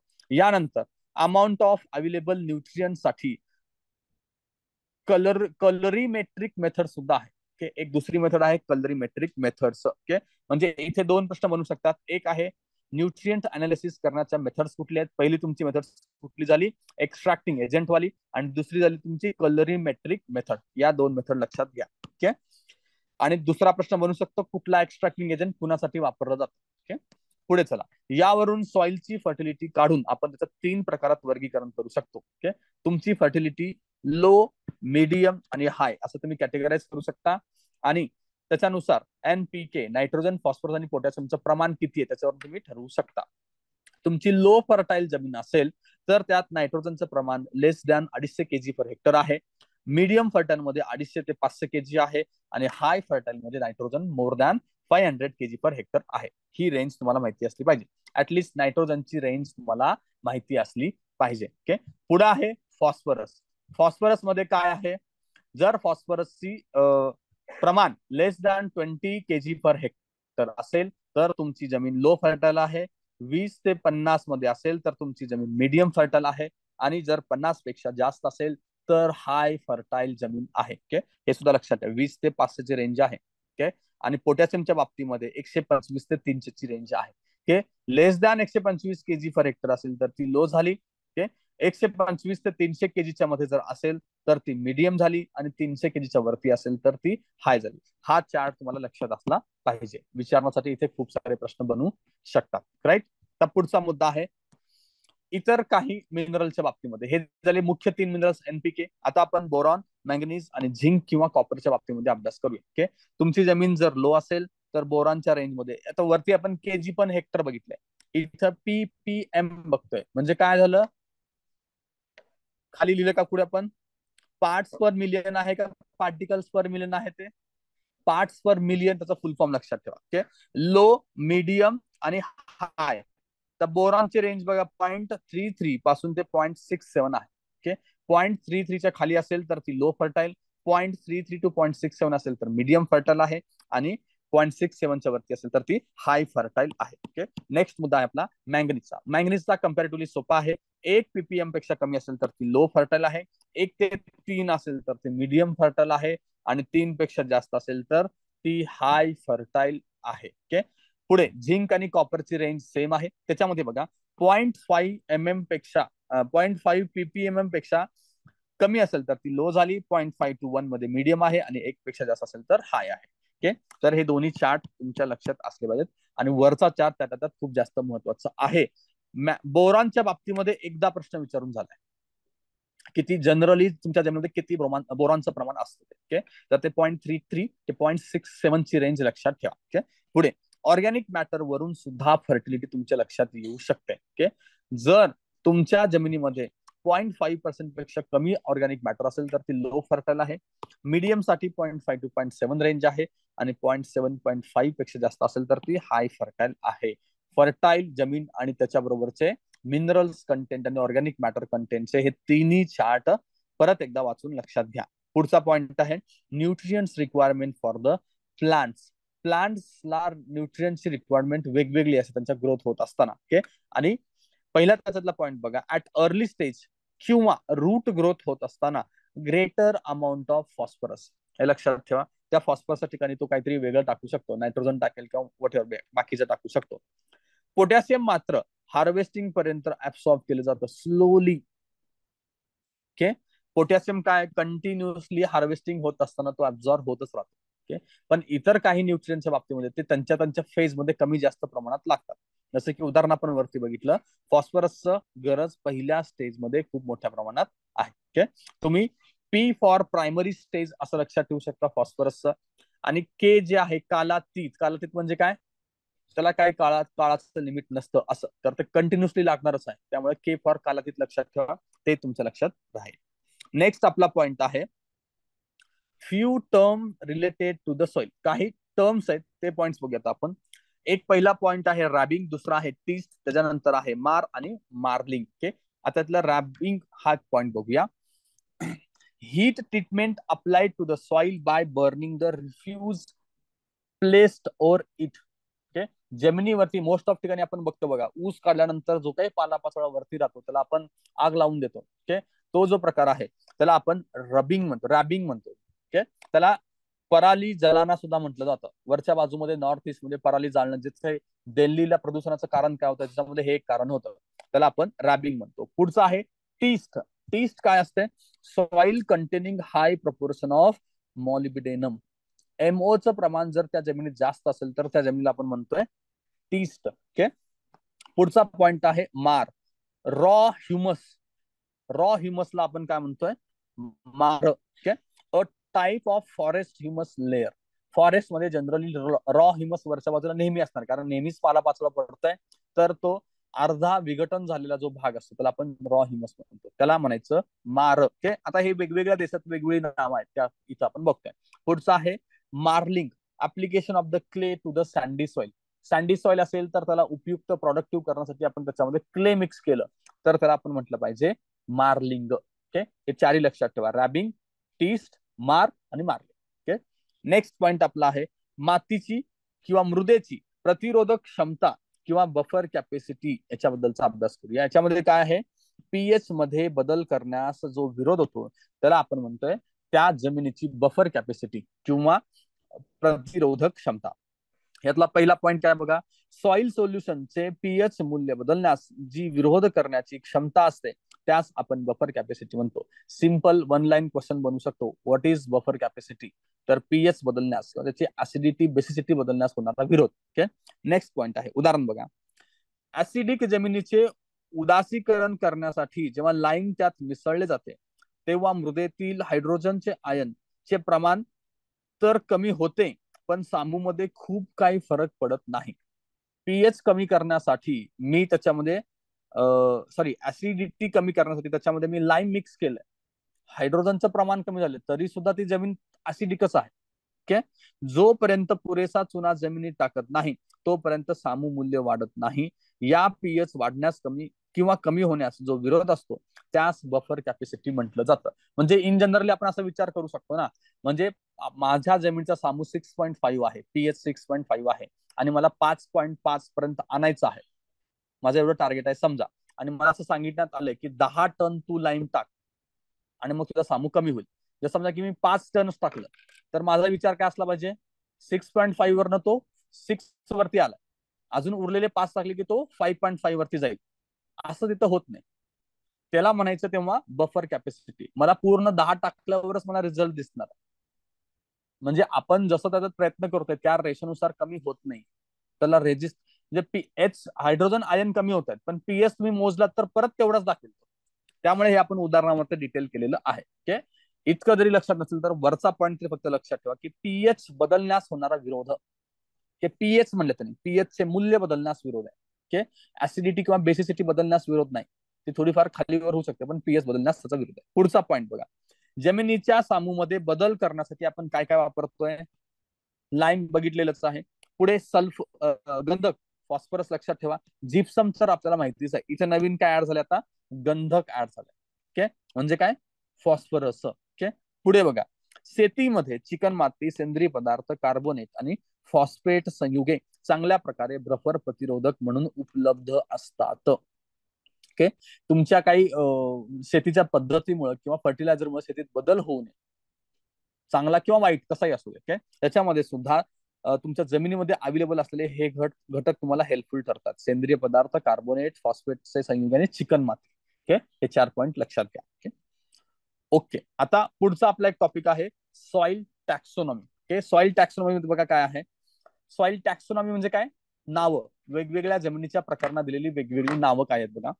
US comprehensive soil classification system आहे एक. ओके, 2 मेजर फीचर्स वरून यांचं क्लासिफिकेशन केलं जातं.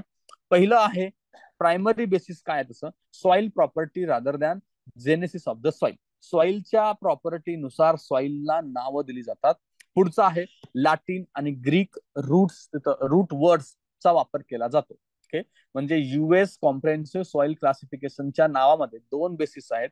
पहिलं बेसिस लक्षात ठेवा, सॉइल प्रॉपर्टी. तुम्हाला विचारू शकतं की युएस कॅटेगरायझेशन नुसार किंवा युएसच्या क्लासिफिकेशन नुसार टॅक्सोनॉमी मध्ये खालीलपैकी कोणत्या घटकाला महत्व दिलं जातं. त्यात तो देईल की जेनेसिस ऑफ द सॉइल. तर जेनेसिस ऑफ द सॉइल असून कशाला दिलेला आहे, सॉइल प्रॉपर्टीला, आणि खाली आहे लॅटिन किंवा ग्रीक रूट वर्डचा वापर. ओके, पुढचा मुद्दा, 6 कॅटेगरी त्याच्यात त्यांनी तयार केलेल्या आहेत. त्याच्यामध्ये काय काय आहे, ऑर्डर, सब ऑर्डर, ग्रेट ग्रुप, सब ग्रुप, फॅमिली आणि सिरीज. जसं तुम्ही सायन्समध्ये एनिमल्स किंवा ह्युमनचं कॅटेगरायझेशन बघता, त्याच प्रकारे याचं कॅटेगरायझेशन.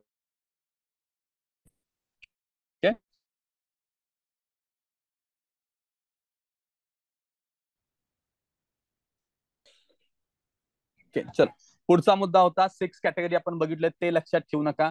पुढचा त्याच्यातला आपण फक्त काय बघतोय, एका कॅटेगरी मधल्याच डिटेलमध्ये बघतो. खालचा जो आपला चार्ट आहे तो आपल्या कामाचा आहे. ओके, एकूण 10 ऑर्डर मध्ये ते केलं तर हे एक लक्षात ठेवा. 6 कॅटेगरीने 10 ऑर्डर, हे 2 फॅक्च्युअल डेटा जर तुम्हाला विचारलं गेलं तर काय आपण बघतोय, युएस कॉम्प्रेहेन्सिव्ह सॉइल क्लासिफिकेशन बघतोय. त्याच्यात 2च मुद्दे लक्षात ठेवायचे, बाकी काहीच मुद्दे लक्षात ठेवायचं नाही. ओके, याच्यामध्ये बघा, नेम, फीचर आणि कुठे सापडतं असं आपण कॅटेगरायझेशन केलेलं आहे. पहिला आपला मुद्दा आहे इन्सेप्टिसोल. ओके, म्हणजे कुठल्या प्रकारची जमीन असते हे लक्षात घ्या, असं एकदा प्रश्न विचारून झालेला आहे. ओके, मला वाटतं की याच्यामध्ये त्यांनी व्हर्टिझोल बद्दल प्रश्न विचारला. 6 नंबरचा जो पॉईंट आहे व्हर्टिझोल, याच्यावरती एकदा प्रश्न विचारलेला होता. तर आपल्याला आता बाकीचे सगळे नॉमेनक्लेचर माहिती पाहिजे, टॅक्सोनॉमी माहिती असली पाहिजे. पहिला आहे इन्सेप्टिसोल बद्दल बघा. इन्सेप्टी याचा अर्थ काय, बिगिनिंग. ओके, त्यालाच आपण म्हणतोय एम्ब्रॉयनिक सॉइल. इन्फेक्टी तसं तुम्हाला लक्षात ठेवायला, इन्सेप्टी सारखं इन्फंट म्हणजे सुरुवातीच्या काळात, तसं लक्षात ठेवू शकता, त्याला जोडू शकता. सुरुवातीची माती म्हणजे खडकापासून माती बनते, आपण हे बघितलं. तर आता प्रोसेस सुरुवात झाली त्यावेळेची जी माती असते त्याला आपण म्हणतोय इन्सेप्टिसोल. ओके, आणि ते कुठं सापडते, ह्युमिड रिजन मध्ये जनरली आढळते. हा झाला पहिला मुद्दा. पुढचा मुद्दा आपला आहे एंटीझोल. रिसेंटली फॉर्म झाले, आत्ता फॉर्म झालेली आहे. कंप्लीट जरी प्रोसेस झाली असेल तरी ती आत्ता कंप्लीट झालेली आहे. लिटल प्रोफाईल डेव्हलप झालेला आहे, सॉइलचा प्रोफाईल थोडाफार डेव्हलप झालेला आहे. जसं आपण बघितलं की रेगोलित पासून सॉइल बनतं ना, रेगोलितच्या थोडंसं पुढे जाऊन सॉइल प्रोफाईल डेव्हलप होत आहे, अशा जमिनीला आपण काय म्हणतो, अँटीझोल. नेक्स्ट पॉइंट आपला आहे हिस्टोझोल. हिस्टोझोल काय आहे, हिस्टो म्हणजे काय, टिश्यूज. ओके, ऑर्गॅनिक सॉइल, पीट सॉइल किंवा बॉग सॉइल असेल ज्याच्यामध्ये टिश्यूज आढळतात. ओके, म्हणजे कशाचे, वनस्पतीचे असो किंवा इतर प्रकारचे असो, तर त्या जमिनीला आपण हिस्टोझोल म्हणतो. आणि या जमिनीमध्ये ऑर्गॅनिक मॅटरचं प्रमाण किती आहे, मोर दॅन 20% ऑर्गॅनिक मॅटरचं प्रमाण आहे. त्याच्या पुढे बघा, स्पोडोझोल नावाची एक जमीन असते. स्पोडो याचा अर्थ काय आहे, would ash. Okay, sub soil मध्ये अक्युम्युलेशन ऑफ सेक्वी ऑक्साइड्स आणि ह्युमस असतात. इथं कसं शब्द बनू शकतो, प्रश्न बनू शकतो. खालीलपैकी कोणत्या सॉइल मध्ये सेक्वी ऑक्साइड्स आणि ह्युमसचं कम्युलेशन असतं, अक्युम्युलेशन असतं. ओके, किंवा ज्या सॉइलच्या नावामध्ये वुड ऍश या अर्थाचा शब्द आहे. दोन्ही प्रकारे प्रश्न बनू शकतो. काय आहे ते? स्पोडोझोल. लक्षात ठेवा. नेक्स्ट आहे ऑक्सिझोल. म्हणजे काय? ऑक्सी याचा अर्थ oxides. Okay, sesqui oxides rich soil. वरती सुद्धा सेक्वी ऑक्साइड्स आहे, त्याच्याबरोबर ह्युमस आहे. खाली मात्र आपण फक्त बघतोय सेक्वी ऑक्साइड्स रिच सॉइल असेल तर त्याला आपण ऑक्सिझोल म्हणतोय. आणि हायली वेदर्ड सॉइल, खूप मोठ्या प्रमाणात वेदर्ड असलेल्या सॉइलला आपण ऑक्सिझोल. का वेदर जास्त झालं पाहिजे? ऑक्साइड्स मोठ्या प्रमाणात अवेलेबल आहेत ना, आणि वेदरिंग मध्ये सगळ्यात जास्त रोल ऑक्साइडचा आहे, हे आपण पाहिलेलं आहे. त्यामुळं ते आहे. आणि ते कुठं सापडते बघा? इंटर टॉपिकल रिजन मध्ये ऑक्सिझोल मोठ्या प्रमाणात सापडते. ओके, पुढचा मुद्दा वर्टिझोल. वर्टी याचा अर्थ काय? Turn. Okay, dark swelling soil, cracks are developed when dry. मग तुम्हाला हे लक्षणं दिली जातील की डार्क स्वेलिंग सॉइल आणि क्रॅक असणारी, क्रॅक डेव्हलप होणारी जमीन कोणती, खालीलपैकी कोणती आहे बघा. त्याच्यात तुम्हाला ऑक्सिझोल, स्पोडोझोल, वर्टिझोल असे वेगवेगळे ऑप्शन दिले जातील.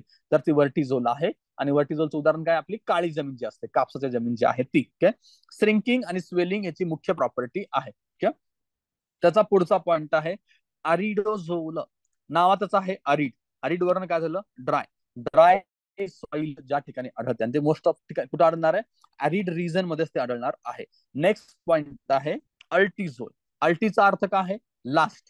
ओके, अल्टिमेट वगैरे असं म्हणतो ना आपण, त्याच्यामध्ये लास्ट लक्षात आलं पाहिजे. Low base status forest soil. मग ही अल्टिझोल कुठं आढळते? फॉरेस्ट मध्ये. फॉरेस्ट सॉइल आपण म्हटलं पाहिजे अल्टिझोल. त्याच्यानंतरची सॉइल आहे मोलिझोल. ओके, मोली याचा अर्थ काय? सॉफ्ट.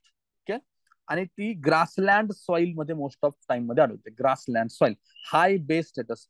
आणि वरती बघा लो बेस स्टेटस आहे अल्टीला, आणि ही कशी आहे? हाय बेस स्टेटस आहे. ओके, आणि ते कुठे? स्टेपी आणि प्रेरीज हे काय आहेत? गवताळ प्रदेश आहेत. त्या ठिकाणी तुम्हाला मोलिझोल प्रकारची माती आढळते.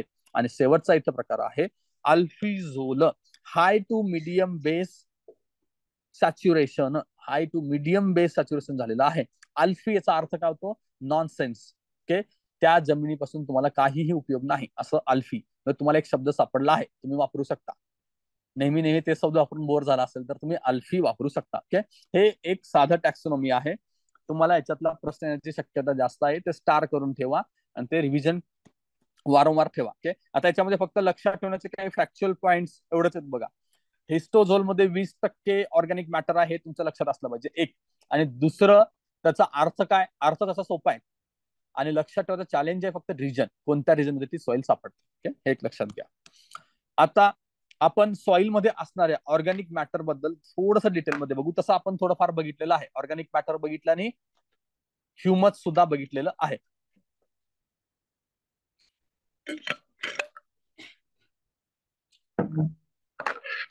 ऑर्गॅनिक मॅटर, जमिनीतील सेंद्रिय पदार्थ, याचा दोन भागात डिव्हिजन केलेलं असतं. एक आहे टोटल ऑर्गॅनिक मॅटर आणि दुसरा आहे ह्युमस. ओके, आता ह्युमसला काय म्हणतो आपण? सेंद्रिय पदार्थ जेव्हा कुजतो तेव्हा तो ह्युमस मध्ये कन्वर्ट होतो. तो सुद्धा ऑर्गॅनिक मॅटरच आहे, बट तो कसा झालाय? डिकम्पोज झालाय. डिकम्पोज झाल्यानंतर तुम्हाला ह्युमस मिळतं. ह्युमसचे लक्षण काय आहे, त्याचा फायदा काय आहे, ते सगळं आपण बघितलेलं आहे. तो ऑर्गॅनिक ऍसिड देतो तुमच्या जमिनीमध्ये, पोरोसिटी निर्माण करतो, त्याच्यामुळे हवा आणि पाणी खेळती राहते. या सगळ्या गोष्टी आपण बघितलो. त्याच्यामुळे जमिनीला काळा रंग येतो, हे सुद्धा पाहिलेलं आहे. आता सेंद्रिय पदार्थांचे घटक बघू. आता सेंद्रिय पदार्थ असतात जमिनीत, त्याचा अर्थ काय? खालील घटक असतात. एक असतं कार्बन, ऑक्सिजन, नायट्रोजन, हायड्रोजन आणि राख. ओके, आता या सगळ्यांची पर्सेंटेज तुम्हाला लक्षात ठेवायचे. सगळ्यात जास्त काय असलं पाहिजे? Of course carbon. तो किती आहे? 50 ते 55 मध्ये. ओके, आणि 35 ते 40 मध्ये आहे ऑक्सिजन. नायट्रोजन 5 ते 6% मध्ये, हायड्रोजन 4 ते 5, आणि त्याच प्रमाणात राख सुद्धा अवेलेबल असते. हा एक चार्ट आणि त्यांचा सिक्वेन्स लक्षात ठेवा. पुढं, रासायनिक दृष्ट्या सेंद्रिय पदार्थ यापासून बनलेले असतात. सेंद्रिय पदार्थ कशापासून बनले असतात? पिष्टमय पदार्थ, तंतुमय पदार्थ, स्निग्ध पदार्थ, प्रथिने, टॅटिन आणि लिग्निन. बाकीचे तुम्हाला माहिती आहे, सायन्स तुम्ही वाचताय. इथं लक्षात तुम्हाला काय ठेवायचं? फक्त टॅनिन आणि लिग्निन.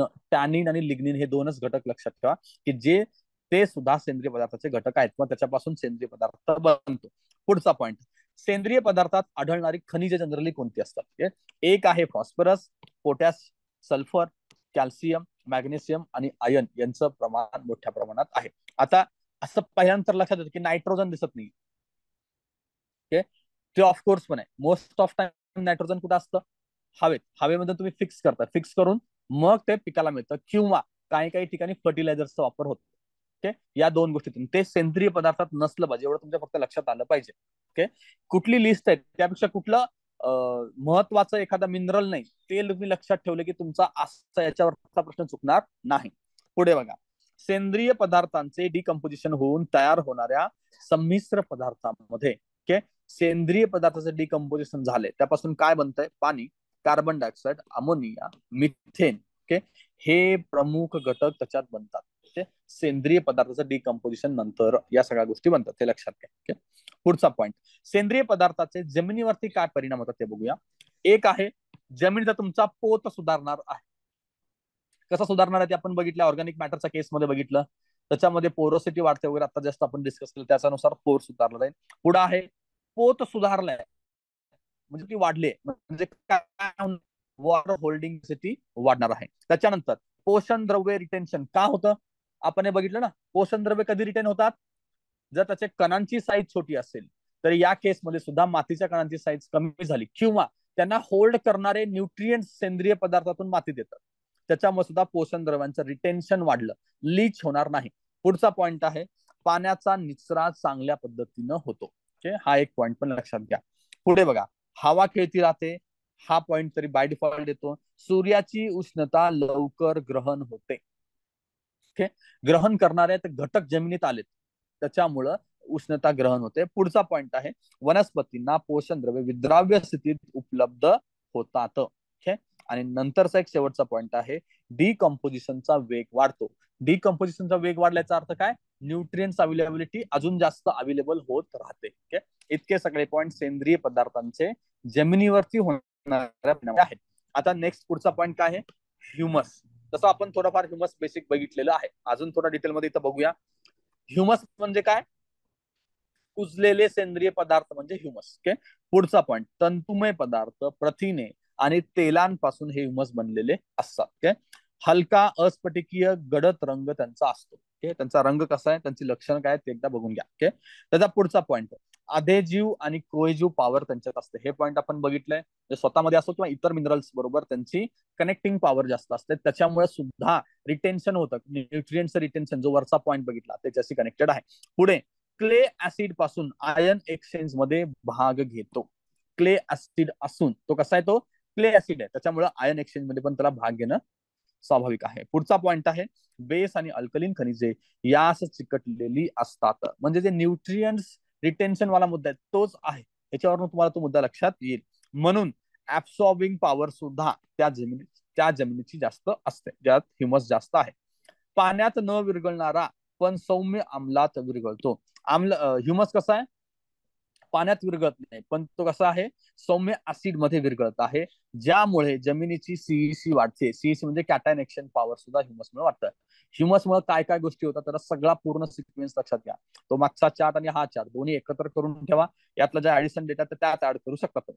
पुढचा पॉईंट आहे, ह्युमस मध्ये कार्बन आणि नायट्रोजनचा रेशो 10:1 असतो, आणि अवरेज विचार केला तर तो 12.5 आहे. 12.5 आणि 10 तर तुम्ही याच्या आधी पण आपण बघितलेलं आहे, आता फक्त 12.5 लक्षात घ्या. तर ह्युमसचा विचार केला तर त्याच्यामध्ये लिग्निन आणि प्रोटीनचं पर्सेंटेज बघा. लिग्निनचं प्रमाण किती आहे? 40 ते 45% त्याच्यात लिग्निन आहे, आणि प्रोटीन 30 ते 35% आहे. रेस्ट इज बाकीचं काय आहे? फॅट आहे आणि वॅक्स आहे. ह्युमस मध्ये काय काय घटक आहेत हे लक्षात घ्या. Okay, lignin, protein, fat, wax, आणि मगाशी आपण जे काही गोष्टी बघितल्या त्या सुद्धा त्यात असणार आहेत. म्हणजे पिष्टमय पदार्थ, तंतुमय पदार्थ सगळे असणार आहेत, पण यांचं प्रमाण जास्त आहे लिग्निन आणि प्रोटीनचं. ओके, ह्युमसच्या बाबतीमध्ये तो कसा आहे? ऍम्फोरस, लेफ्ट साइडला बघा, आणि कोलायडल सबसिस्टन्स आहे तो. ऍम्फोरस म्हणजे दोन्ही लक्षण असणार आहे, आपण बघितले ऍसिडिक आणि बेसिसची दोन्ही लक्षण असणारा ऍम्फोरस आहे. पुढच्या पॉइंटला बघा, त्या ह्युमसच्या लिग्निन प्रोटीनच्या खालचा टॉपिक बघा, दोन्ही मिळून 70 ते 80% असतात. लिग्निन आणि प्रोटीन. असाही प्रश्न येऊ शकतो ना, ह्युमस मध्ये 70 ते 80% आढळणारे घटक कोणते, आणि ऑप्शन मध्ये तुम्हाला लिग्निन सुद्धा येईल आणि प्रोटीन सुद्धा येईल. म्हणून ह्युमसला लिग्नो प्रोटीन कॉम्प्लेक्स असं म्हटलं जातं. कसं लिग्नो प्रोटीन का म्हटलं जातं एक मुद्दा, आणि कोणाला म्हटलं जातं हा दुसरा मुद्दा. दोन्ही प्रकारे प्रश्न बनू शकतात. ओके, हे एक लक्षात घ्या. पुढे बघा, ह्युमस मध्ये आढळणारे खनिजे कोणकोणती आहेत. एक आहे oxygen, hydrogen, phosphorus, silicon, aluminium, sulphur, aluminium, iron आणि सिलिकॉन. ओके, हे सगळे घटक तुम्हाला ह्युमस मध्ये आढळतात. ह्युमस मधील मूलद्रव्यांचे प्रमाण कार्बन असतं 56.5%, वरती एका रेंज मध्ये आपण बघितलं 55च्या रेंज मध्ये होतं, आणि नायट्रोजन आहे 4.5%, आणि काही ठिकाणी ते 6% पण दिलेलं आहे. ओके, आणि दोन्ही मिळून ऍडिशन दिले बघा, कार्बन नायट्रोजन ऍडिशन, सॉरी मी 6% जे सांगितलं त्या ठिकाणी 61% ऍडिशन आहे कार्बन प्लस नायट्रोजनची. कार्बन प्लस नायट्रोजन 60% लक्षात ठेवा, आणि लिग्निन प्लस प्रोटीन 80% लक्षात ठेवा. दोन फॅक्च्युअल डेटा तुम्हाला ह्युमसच्या बाबतीत लक्षात असला पाहिजे. पुढचा आपला पॉइंट आहे डिकम्पोजिशन. उड बाय, आता कशाचं डिकम्पोजिशन कसं होतं बघा, ऑर्गॅनिक मॅटरच्या बाबतीत विचार करताना उडचा विचार केला तर ऍक्टिनोमायसिट्स नावाचे घटक जे उडचं विघटन करतात किंवा डिकम्पोजिशन करतात. आणि सेल्युलोजचा विचार केला, first acted by fungi then bacteria. सुरुवातीला फंगी कडून त्यांचं डिकम्पोजिशन होतं, आणि नंतर बॅक्टेरिया पण त्याच्यावरती ऍक्ट होऊन त्यांचं डिकम्पोजिशन करतात. म्हणजे तुम्हाला दोन स्टेटमेंट मध्ये प्रश्न येऊ शकतो. ओके, उडचं डिकम्पोजिशन तुम्हाला असं दिलं की फंगी आणि बॅक्टेरिया करेल, आणि सेल्युलोजचं ऍक्टिनोमायसिट्स करेल, असं एक्सचेंज करून विचारलं जाऊ शकतं. ओके, तर ते स्टेटमेंट लक्षात आले पाहिजे. डिकम्पोजिशनचा मुद्दा पुढचा आहे, भारतात सॉइल प्रमाण कमी आहे, हा एक फॅक्च्युअल डेटा लक्षात ठेवा. आपल्या देशात कमी आहे. डिकम्पोजिशन रेट मात्र अधिक आहे, कारण आपण कुठे येतोय ट्रॉपिकल रिजन मध्ये. त्याच्यामुळे डिकम्पोजिशन जर अधिक असला तरी आपल्याकडे ऑर्गॅनिक मॅटरच कमी आहे. ओके, नेक्स्ट आपला मुद्दा आहे कार्बन आणि नायट्रोजनचा गुणोत्तर बघूया आपण. ओके, कार्बन नायट्रोजन गुणोत्तर मध्ये सुपीक जमिनीसाठी हा रेशो योग्य असणे खूप गरजेचं आहे. 10:1 चा रेशो आपण इन जनरली पाहिलेला आहे.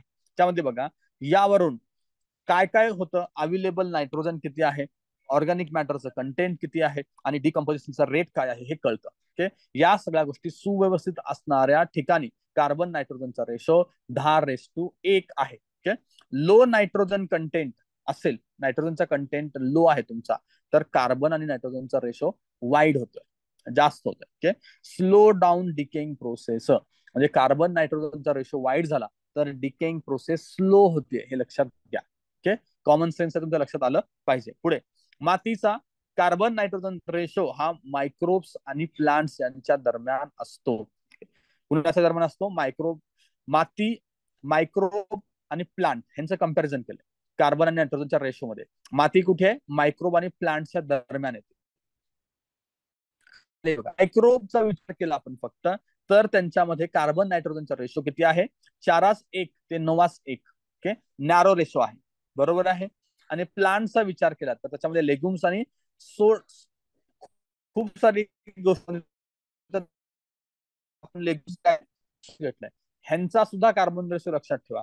लेग्युमचा कार्बन रेशो 30:1 आहे. ओके, आणि सॉडस्टचा रेशो आहे 4:1, म्हणजे यांची रेंज कशी आहे, वाईड रेंज आहे. ओके, त्याच्यानंतर 4:1 लक्षात ठेवा बरं का, सॉडस्टला 4:1 येते. आणि तिसरा पॉइंट आहे तुमचा सॉइलचा. सॉइलची जनरली रेंज व्हॅरी होते 8:1 ते 15:1, आणि अवरेजचा 12.5 ते आपण वरती बघितलेला आहे मिडल रेंज मध्ये. ओके, कार्बन टू नायट्रोजनचा रेंज किंवा रेशो लक्षात घ्या, मायक्रोब्स, प्लांट्स आणि सॉइल, आणि त्या प्लांट्स, लेग्युम आणि सॉडस्ट लक्षात ठेवा. ओके, नेक्स्ट बघा, सर्वसाधारणपणे विचार केला तर तो रेशो 10:1 ते 12:1 मध्ये व्हॅरी होतो. गवत आणि पिकांचे ताजे अवशेष जमिनीत गाडले तर मात्र तो रेशो किती होतोय, 30:1, जे आपण लेग्युम्सच्या केसमध्ये बघितलेलं होतं. त्याच्या पुढे गव्हांचा जर विचार केला, गव्हांच्या पेंढ्यांचा विचार केला, तिथं किती आहे रेशो, 80:1 आहे. आणि द्विदल वनस्पतीमध्ये 20:1 ते 30:1 असलं पाहिजे, लेग्युमच्या आसपासच ते आहे. ओके, तर कार्बन आणि नायट्रोजनची रेंज काय ते बघून घ्या. आता कार्बन नायट्रोजनचा जो रेशो आहे तो जर लोअर किंवा हायर असेल तर काय. ओके, एक तर माहिती आपल्याला, लोअर असेल तर फास्ट डिकम्पोजिशन, आणि हायर असेल तर स्लो डिकम्पोजिशन आहे. त्यातला दुसरा पॉइंट काय आहे, अरिड सॉइलच्या केसमध्ये तो लोअर आहे, आणि ह्युमिड सॉइलच्या केसमध्ये तो हायर असणार आहे. ओके. वॉर्मर रिजन मध्ये तो लोअर आहे आणि कूलर रिजन मध्ये तो हायर आहे. ओके. कार्बन नायट्रोजन रेशोच्या बाबतीतले हे सगळे मुद्दे तुमच्या लक्षात आलेच पाहिजेत. पुढचा, जसं कार्बन नायट्रोजन तसंच कार्बन आणि ऑर्गॅनिक मॅटरचा रेशो आहे. तो इन जनरली एकाच 1.724 असतो किंवा एकाच 1.7 इतकं तरी लक्षात ठेवा. आणि हे जे फॅक्टर काढले त्याला म्हणतात बेमिन फॅक्टर. बेमिन फॅक्टर काय आहे असं विचारलं तर तुम्हाला इतकं तरी माहिती असतं म्हणजे की ते काय आहे, कार्बन आणि ऑर्गॅनिक मॅटरचा रेशो सांगणार, आणि तो किती आहे, एकाच 1.7 आहे. ओके. ऑर्गॅनिक, सी फॉर काय आहे, कार्बन ऑर्गॅनिक, आणि ओएम तुम्हाला ऑर्गॅनिक मॅटर माहिती आहे. एकाच 1.25 असं जरी लक्षात ठेवलं तर तुमचं ते लक्षात राहील. ओके. पुढचा आपला पॉइंट आहे कॅटायन एक्सचेंज कॅपॅसिटी.